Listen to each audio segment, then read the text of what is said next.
However, what we do and what we are is not nearly as important as who we are. Who we are is defined by the service we provide to others, and who we are is what gives comfort to us when we face difficult challenges. Memories of what we have been give us little comfort in difficult times. The memories that will comfort us and allow us to believe that our lives may have had some value are memories of the services that we provide to others. The second story I wanted to tell happened just a couple weeks ago, where I was at a meeting and I met a woman who was in her mid-60s who told me that she loved Antioch when she found out that I was involved in Antioch. And I said, why? She said, because of her mother. So this had to be in the 1920s, maybe the 19-teens. And her mother was mixed race. She was Native American and she was African American. And she was a star student in high school. And she applied to 3 schools. She applied to many, many schools. And only 3 accepted her. An historical Native American college, an historical African American college, and Antioch College. You are graduating today from a school where the mission is rooted in social justice, where the professors embody the mission of Horace Mann, and where the students gain the power to change the world. And I quote from Horace Mann, "Be ashamed to die until you have won some victory for humanity." I now think of the very name bridge. What is a bridge? Something that connects us to something we probably wouldn't have had the means to reach at that time when we really needed to get to that other side. The Bridge program is a bridge indeed, connecting us to our potential and ourselves in many contexts where we realize that we are perfectly capable to do good work, and our experiences, wisdom, and knowledge has a place in the world where it is appreciated and seen as beautiful. That is an endless gift I bow my head in humility over. However, the school of hard knocks left me wanting to study, and wanting to study at an institution that would offer an education that would inspire in me the faith that I have both the power and the responsibility to effect positive change on a global scale. Now, from what I knew about Antioch University, I felt this could certainly be the place, but I sensed that if I did not have the courage to walk in the front door, that I would not achieve my goals.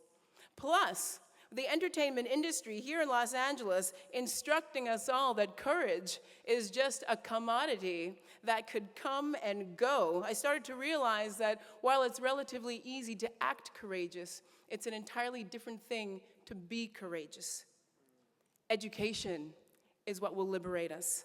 My mentor, Daisaku Ikeda, reminded me, and with that, I stepped through the legacy of fear that I felt powerless against and grabbed on to that brass ring of courage, which was the legacy I felt suited me better. Without leadership and an ethos of collectivity, we can't progress.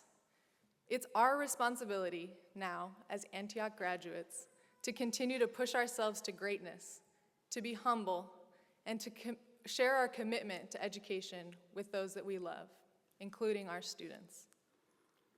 Thank you, Antioch, for the opportunity to reflect on my growth and change, and to pair reflection with action, as Frary says.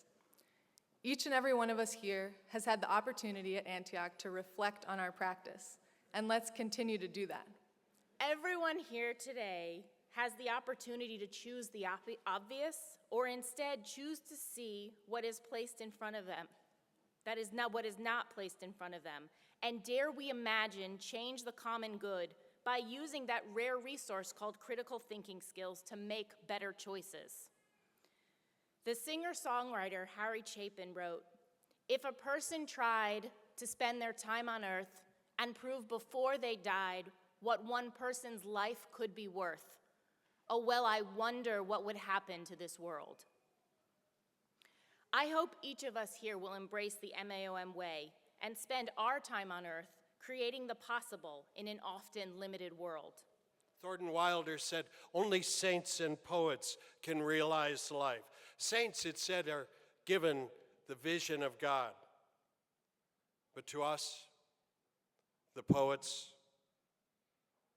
are given the ability to hear and describe the cries of those who are in pain, the capacity to see and to tell the stories of joy and of happiness. To us is given the desire to feel and relate what it means to be human. And in doing these things, we writers, like the saints, are also given the glimpse of the face of God.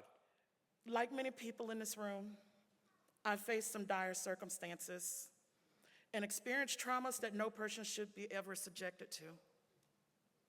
I know what it's like to be sold, abused, misused, prejudiced against, and belittled. I know what it's like to battle addiction, fail, and feel like a disappointment. I know what it's like to mistrust and be leery because you never know where the next major blow in life will come from. But as we've all learned at Antioch, our challenge, our story is the fodder. It is the fuel of our passion to help change the world.